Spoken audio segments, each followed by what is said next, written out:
Zee Marathi, चर्चा ही होणारच। चंदगड तालुक्यातील जक्कनहट्टी येथील प्रियांका श्यामला शांताराम पाटील यांची पोलीस उपनिरीक्षक पदावर निवड झाली आहे। PSI प्रशिक्षणात प्रथम क्रमांक पटकावत त्यांनी 126व्या दीक्षांत समारंभात परेडचं नेतृत्व करण्याचा बहुमान मिळवला। आपल्या कर्तृत्वानं गगनभरारी घेत तालुक्याचा मान उंचावले।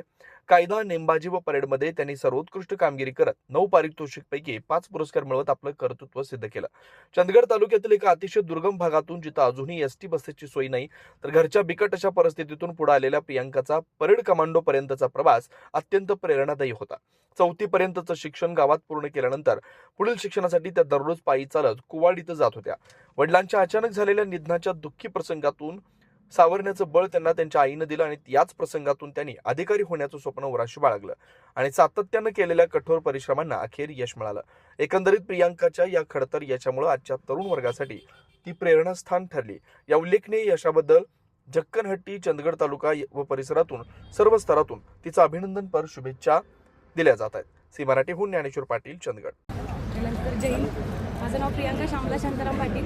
मी जक्कनहट्टी तालुका, चंदगड जिल्हा कोल्हापूर या एकदम छोट्याशा गावातून आली। ज्या गावाला अद्याप ही बस नाही आहे। गावात फक्त 4थीपर्यंतचं शिक्षण आहे, बाकीचं सगळं शिक्षण 6 किलोमीटर चालत जाऊन पूर्ण करावं लागतं।